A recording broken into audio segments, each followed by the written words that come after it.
Apa kabar Bu Atik? Alhamdulillah baik Bu Ida. Alhamdulillah. Hari ini kita melaksanakan pendampingan Ibu di video 4 berkaitan dengan observasi pembelajaran yang berpihak pada murid. Sebelum saya melakukan observasi, pastikan saya akan bertanya dulu kira-kira Bu Atik ini dalam pembelajarannya nanti apa sih yang ingin ditingkatkan, terus apa saja sih yang ada dalam pembelajarannya Bu Atik? Silakan. Yang akan saya tingkatkan tentunya pembelajaran yang berpihak pada murid Bu Ida, karena kemungkinan selama ini mungkin saya masih kurang dalam pembelajaran berpihak pada murid, karena saya itu pada awalnya memang memberikan pembelajaran itu lebih berpusat pada guru, seperti itu Bunda. Terus untuk yang ini mau saya lakukan yaitu melakukan pembelajaran yang lebih berpihak pada murid dengan pembelajaran berdiferensiasi. Kemudian saya akan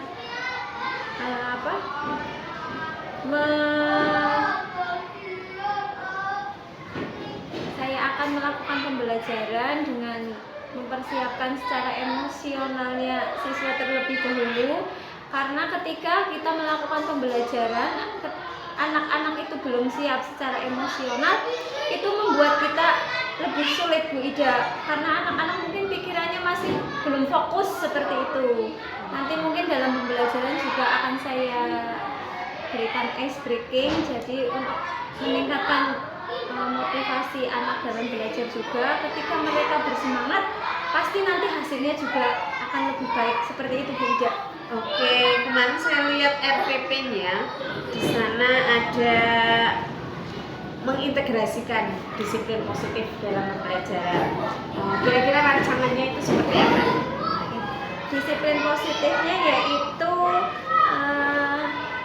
pada awalnya sebelum kita melakukan pembelajaran akan saya buat semacam kesepakatan kelas terlebih dahulu Bu Ida, karena ketika anak-anak tahu atau kita bersama-sama membuat kesepakatan kelas, mereka mungkin akan lebih bertanggung jawab, seperti itu Bu Ida. Hanya kesepakatan kelas ya? Untuk yang disiplin positif. Oke. Berarti nanti pembelajarannya kalau saya simpulkan itu ada mengintegrasikan disiplin positif, ada pembelajaran berdiferensiasi, dan mengintegrasikan juga KSE.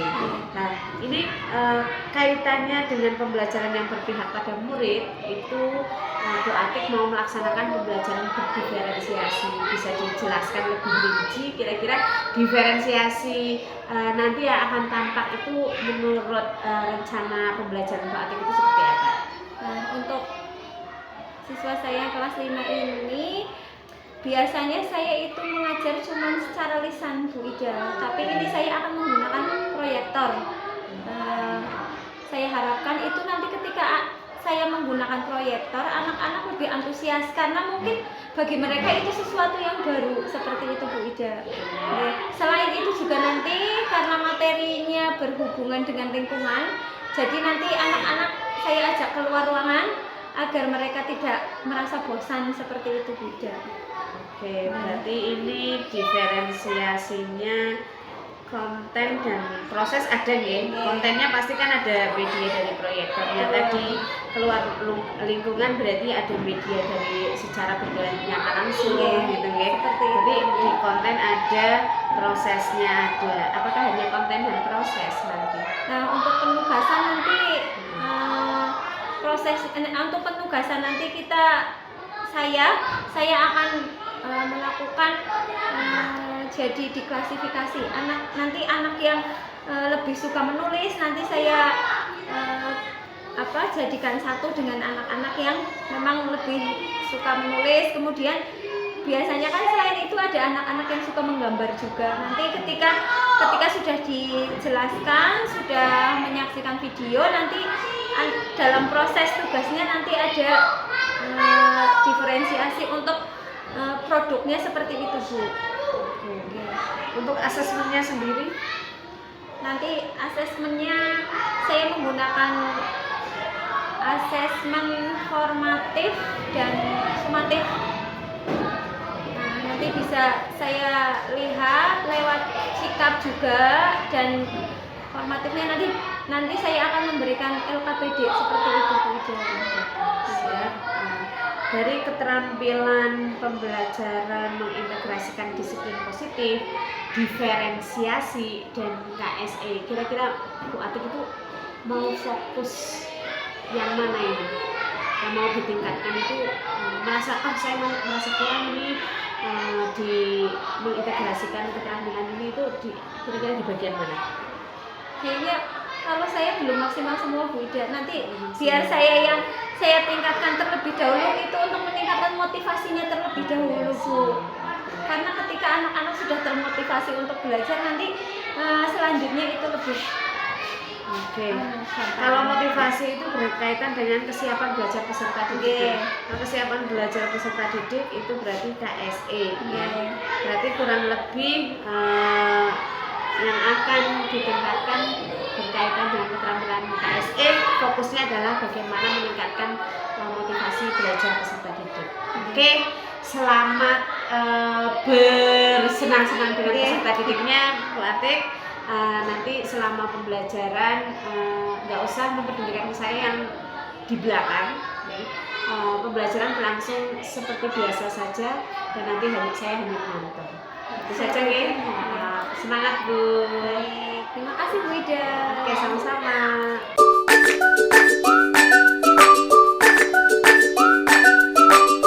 Assalamualaikum warahmatullahi wabarakatuh.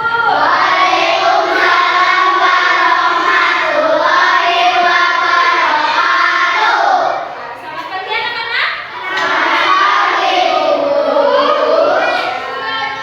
Bagaimana kabar kalian hari ini? Ya, sebelum kita mulai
komponen dalam lingkungan, yaitu komponen biotik dan komponen abiotik.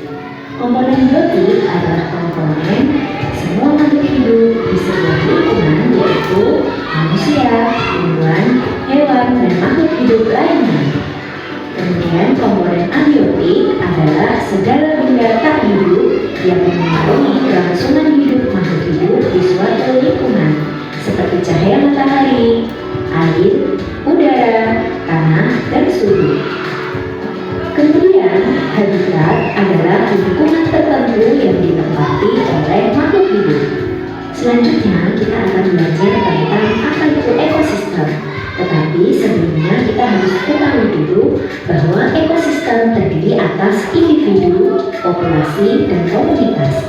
Nah, individu itu apa?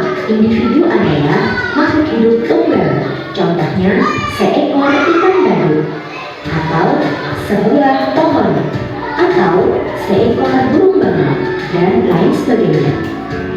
Populasi yaitu kumpulan individu sejenis yang menempati daerah tertentu, seperti kumpulan ikan badut, kumpulan burung bangau, dan kumpulan rumput laut. Kemudian, komunitas adalah kumpulan populasi makhluk hidup yang tinggal di lingkungan yang sama dan saling bergantung. Contohnya, komunitas terumbu karang, komunitas ikan, komunitas burung.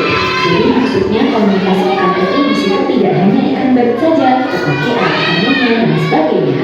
Begitu juga dengan komunitas burung. Jadi tidak hanya burung bangau saja, tetapi ada burung-burung yang lain. Nah, kemudian apa itu ekosistem? Ekosistem adalah interaksi antara makhluk hidup dan benda-benda tak hidup di sebuah lingkungan, atau bisa juga disebut dengan interaksi antara komunitas dan komponen abiotiknya. Contohnya adalah komunitas ikan, komunitas terumbu karang, dan komunitas rumput laut beserta air laut, cahaya matahari, udara, dan suhu membentuk ekosistem terumbu karang.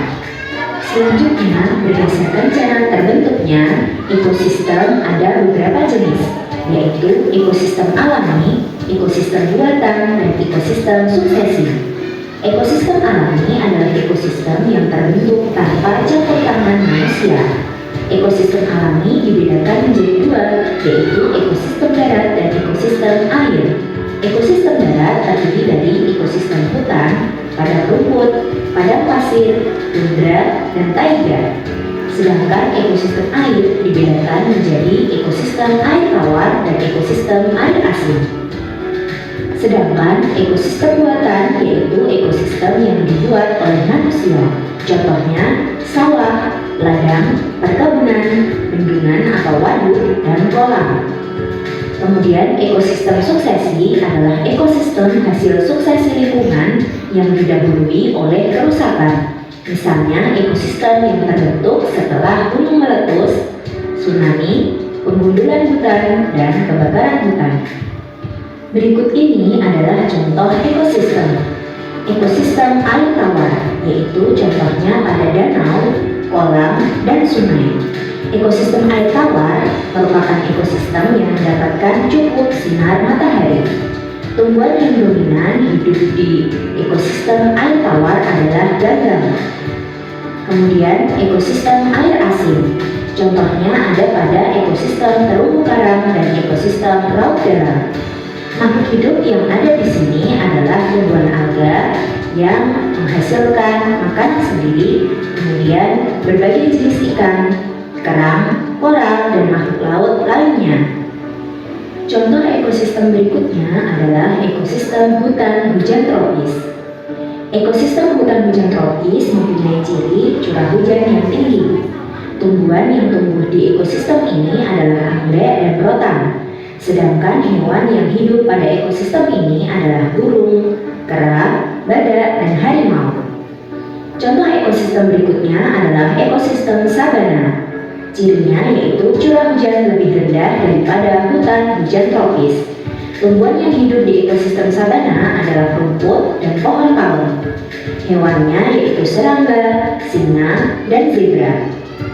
Selanjutnya yaitu ekosistem padang rumput. mempunyai ciri curah hujan lebih rendah daripada sabana.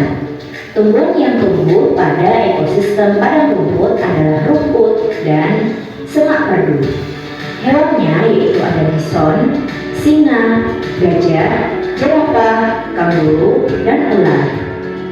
Contoh ekosistem berikutnya adalah ekosistem gurun atau padang pasir yang mempunyai ciri curah hujan sangat rendah.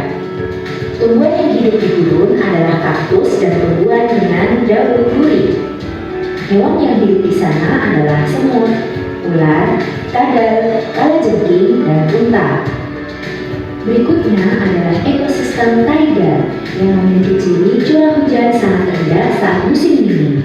Di sana ada hutan dengan tumbuhan sejenis saja, seperti cemara, pinus, dan lain-lain. Hewan yang hidup pada ekosistem taiga adalah beruang hitam dan ajak atau anjing hutan. Berikutnya adalah ekosistem tundra. Ekosistem ini adalah ekosistem yang dingin dan kering karena suhu rendah sepanjang tahun. Oleh karena itu, tumbuhan tidak dapat hidup di sana. Kemudian hewan yang hidup di musim panas adalah angsa dan bebek. Ekosistem dapat mengalami perubahan sepanjang waktu karena terjadi peningkatan atau penurunan jumlah komponen di dalamnya. Faktor yang menyebabkan perubahan ekosistem adalah yang pertama, faktor alam. Faktor alam seperti bencana alam yaitu banjir, gempa, gunung meletus, tanah longsor, tsunami, angin ribut, dan kebakaran hutan akibat cuaca. Sedangkan faktor yang kedua yaitu faktor manusia, yaitu ulah manusia yang berlebihan dalam mengelola alam, seperti penebangan dan pembakaran hutan untuk pembukaan lahan baru, perburuan liar, penggunaan pupuk berlebihan, dan tindakan pencemaran lingkungan lainnya. Sekian penjelasan dari guru berbagi. Terima kasih telah menyimak video ini dengan baik. Jangan lupa tinggalkan jejak positif dengan like, comment. Tadi sudah dijelaskan ya di video.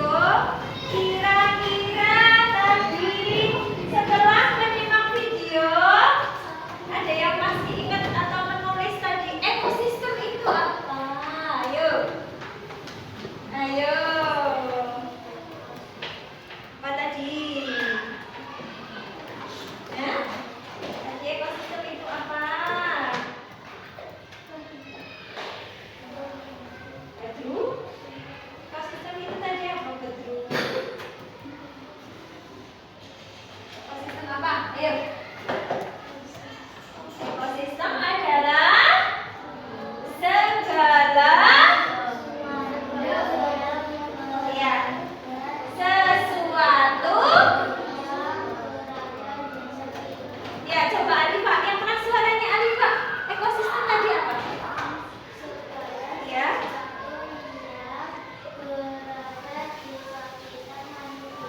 Iya, betul sekali ya. Segala sesuatu yang berada di sekitar makhluk hidup. Terus tadi ada berapa komponen? Dua. Ya, coba kelompok yang ini. Iya, biotik dan abiotik. Contoh yang biotik itu lingkungannya bagaimana? Yang ada apanya?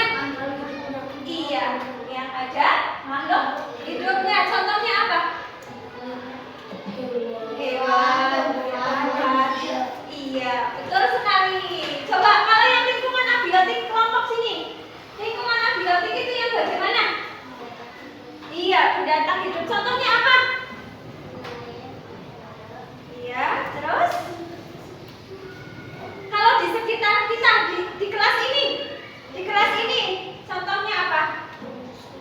Abiotiknya di kelas kita. Manusia, Bu. Nah, abiotik loh. Ayo. Meja, ya. Terus apa lagi? Kursi, apa lagi? Papan tulis. Ya, itu adalah contoh lingkungan abiotik. Ya. Dari tadi video yang disajikan Bu Guru, kira-kira masih ada yang bingung? Lingkungan biotik dan abiotik sudah paham? Sudah. Nanti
Iya, abiotiknya apa, terus biotiknya apa, ditulis ya.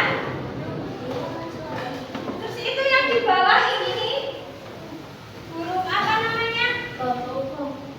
Iya, bau apa kuntul? Pernah dengar manuk kuntul? Pernah. Nah, yang putih-putih biasanya di sawah ya. Iya. Terus dilihat itu yang lagi berdiri bukan medhi ya. Bukan. Itu yang lagi berdiri hitam-hitam karena fotokopinya yang hitam. Aslinya itu orang ya. Iya. Nanti ada yang tulis, kok di sawah ada hantunya? Tidak ada, itu bukan hantu ya. Iya, itu orang. Nah, ini yang di pojok sendiri yang kecil itu yang ada atapnya putih-putih apa? Iya.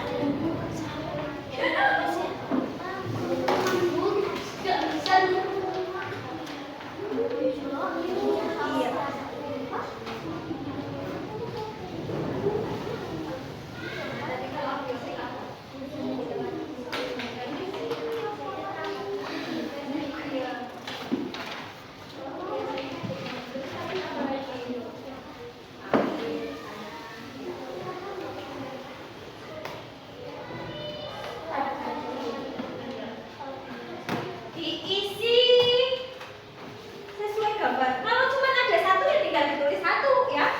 Kalau di situ kamu lihat cuma ada dua bu, ya boleh ditulis dua. Nah nanti didiskusikan satu kelompok. Nah kira-kira ini sudah pas apa belum? Nanti perwakilan satu kelompok ada yang maju depan ya.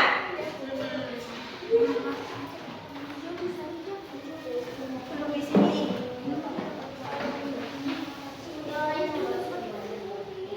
Lihat ini gambarnya, kamu kan suruh isinya yang gambar ini, bukan sama yang di rumah kamu sana dekat rumah kamu, tidak ya.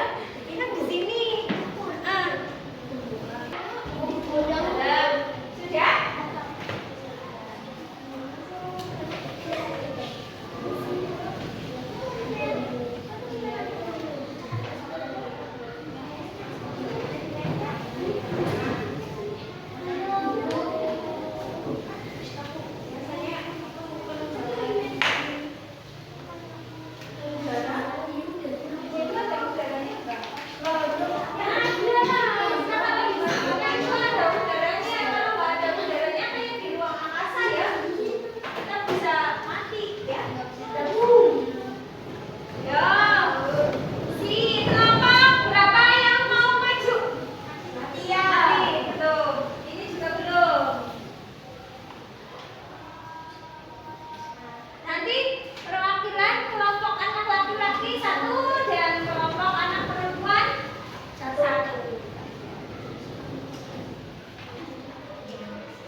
Jelas. Kita lanjutkan bersenang-senangnya ya.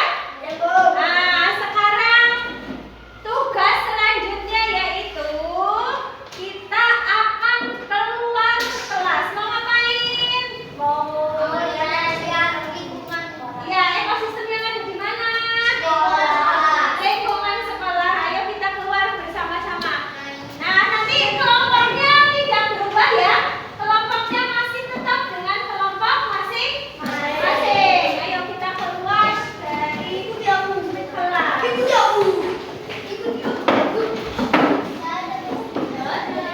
Nanti itu dulu di situ ya. Di tengah-tengah situ dulu sebelum dilanjutkan. Ininya di bawah, pulpennya di bawah tidak? Pulpen dan lembar kerjanya di bawah. Cukup satu saja. Satu kelompok cukup satu saja. Kamu tuliskan nanti di lembar yang belakang ya. Tuliskan ekosistem sekolah kamu ya. Lingkungan biotik dan abiotiknya ditulis ya. Siap? Nah, kita cari. Kamu boleh mencari, boleh di sebelah sana, boleh di depan kelas sana. Terserah kamu, bebas mau di sebelah mana. Ayo dicari sambil ditulis ya. Nanti setiap Ayo lanjut dicari lagi, mana lagi?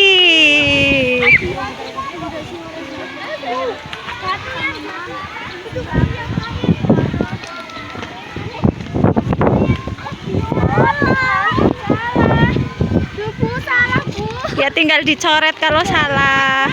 Cari lagi yang lain ya.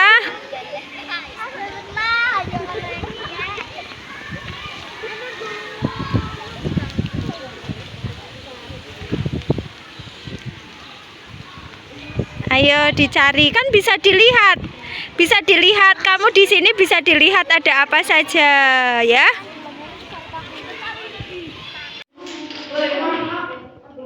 Coba ditulis ya nanti, berarti kalau sudah ditulis yang tadi kamu lihat di luar, nanti salah satu kelompok perwakilan ya.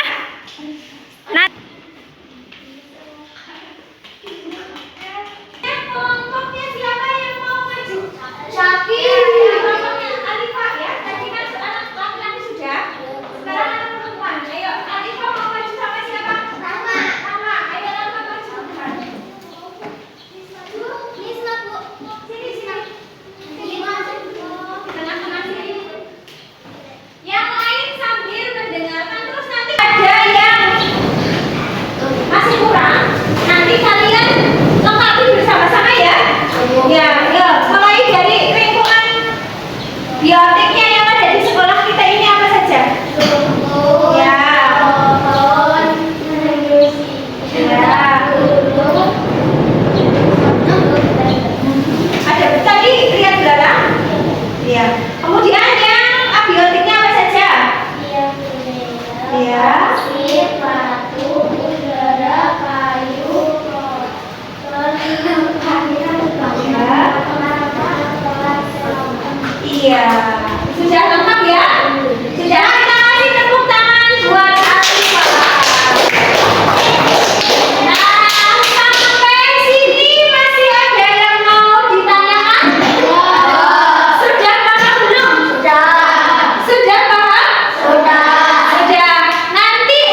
gambar rumah, gambar sekolah.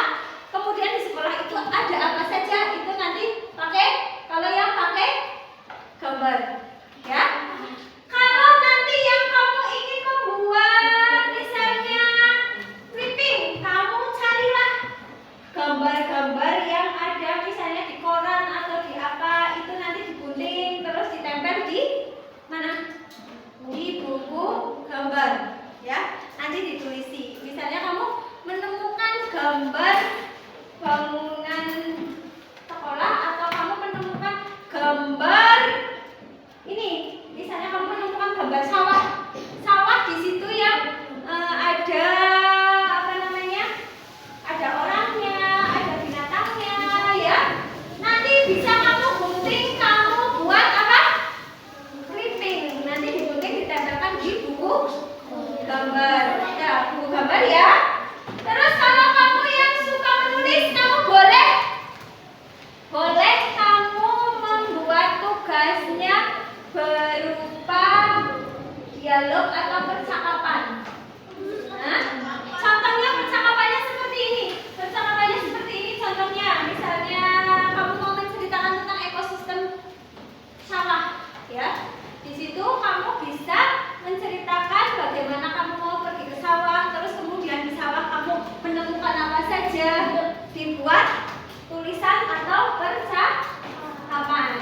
Ya, ada yang mau ditanyakan? Ada yang mau ditanyakan? Ya, berarti misalnya kelompok ini, kelompoknya bagus. Ya, kelompok 1 nanti kamu tugasnya misalnya membuat gambar, misalnya ya. Nah, kamu buatlah gambar. Berkelompok ya. Berkelompok saja ya. Ya, kelompok 1. Nanti kelompok 2 kamu membuat clipping ya, dicari gambar-gambar misalnya di buku atau di rumah ada koran, digunting yang berhubungan dengan ekosistem ya. Nanti ditempel di buku gambar ya. Terus kemudian ini bisa kamu membuat dialog ya.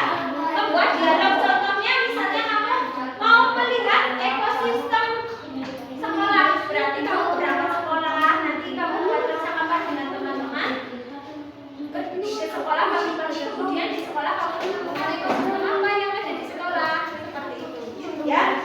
Bisa? Bisa. Kemudian kelompok yang ini satu lagi. Nah, kamu bisa nanti misalnya membuat, ada yang suka nyanyi di sini? Kamu mau membuat kelompok ini, mau membuat apa? Mau clipping, gambar apa? Mau yang percakapan? Ya, berarti kamu harus menggambar contohnya seperti ekosistem sawah tadi ya. Gambarnya seperti ini. Ya. Kalau mau kamu gambar ekosistem sekolah, Badru, kalau kamu mau gambar ekosistem sekolah, berarti yang gambarnya yang ada di sekolah, bukan sawah. Oh, iya. Ya. Nanti ini waktunya berapa? 1 minggu. Jadi selama 1 minggu kalau kamu masih bingung dengan tugas kamu, boleh ditanyakan ke Bu Guru. Apakah buatnya seperti ini? Nanti kan sambil dibantu Bu Guru ya, dibimbing Bu Guru. Oh, ini berarti kalau sudah pas, sudah cocok, tinggal dikumpulkan. Tapi kalau misalnya masih ada yang kurang, nanti Bu Guru kasih petunjuk. Ini loh buatnya seperti ini. Siap seperti itu? Siap. Siap ya? Kelompok 1, kelompok 2, kelompok 3, kelompok 4. Berarti kita mempunyai 4 kelompok dengan tugas yang berbeda. Nanti kalau ada kesulitan, tinggal langsung tanyakan ke Bu Guru. Siap? Siap. Nah, sekarang kita lanjutkan dengan coba berdiri. Dari tadi sudah duduk, kita sudah keluar, kita berdiri, kita melakukan ice breaking biar badannya menjadi lebih lemas ya. Kita pakai tepuk semangat yang gandang dan tinggi dulu ya. Siap. Siap.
setelah melaksanakan kegiatan pembelajaran yang berpihak pada peserta didik?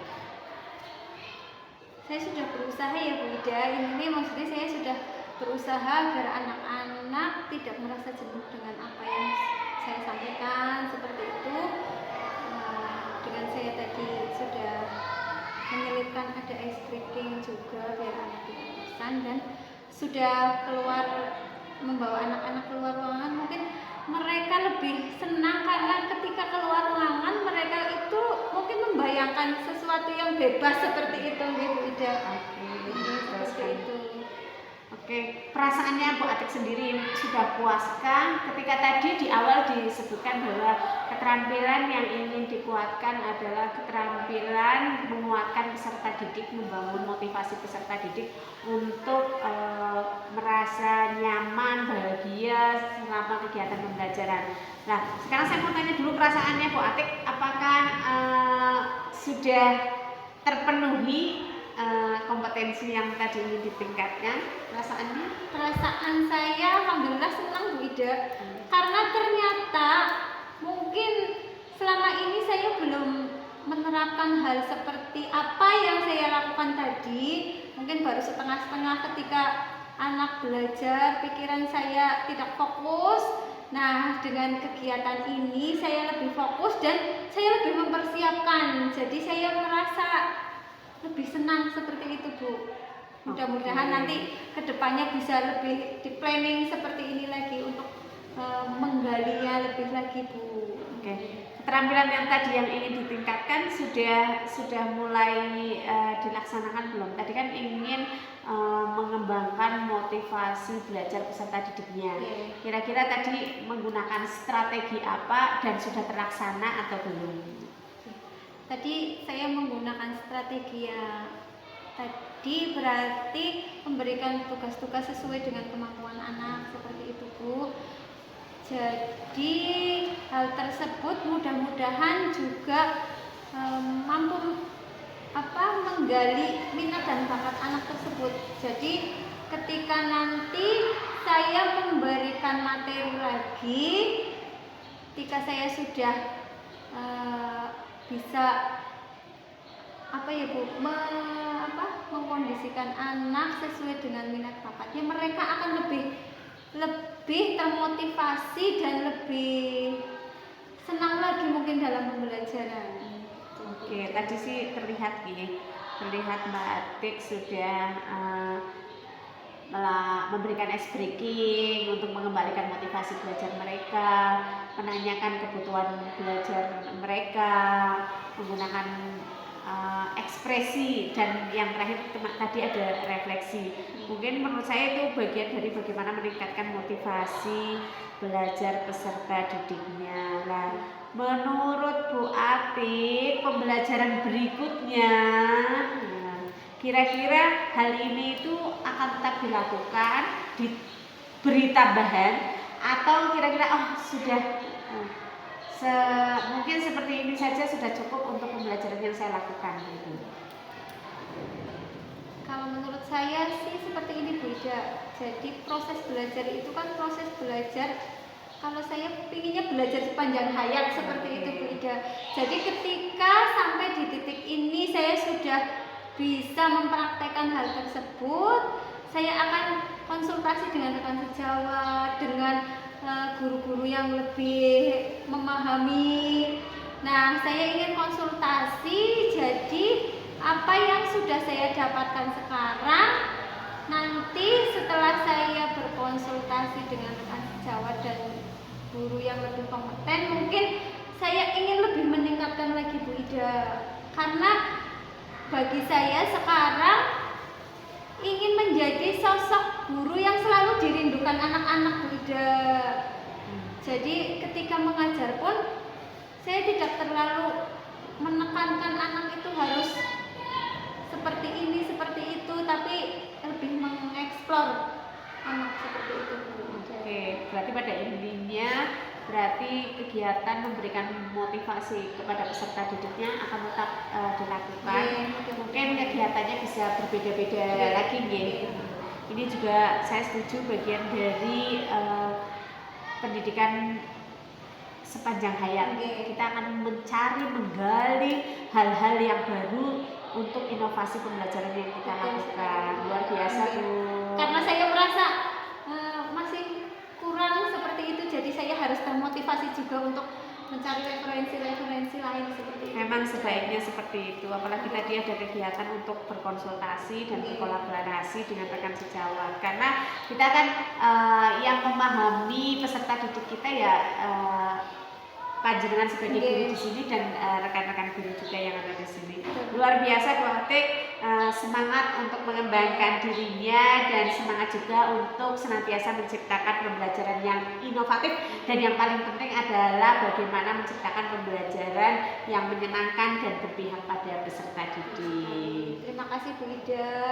Jangan bosan-bosan gitu Bu Ida. Yes, Saya masih butuh sharing seperti itu Bu Ida, biar saya ini baru ibaratnya merintis seperti itu. Saya ingin tumbuh menjadi sesuatu yang apa ya, tidak buah tapi paling tidak bisa menjadikan teladan yang baik. Amin. Menjadi guru yang dirindukan Pak. Betul, Ya, oke. seperti itu. Oke, makasih Mbak Atik ya. Oke. Saya akhiri kegiatan observasi pada siang hari ini. Mohon maaf, mungkin selama kegiatan saya tidak bisa mengobservasi dengan maksimal. Dan yang terakhir, wassalamualaikum warahmatullahi wabarakatuh.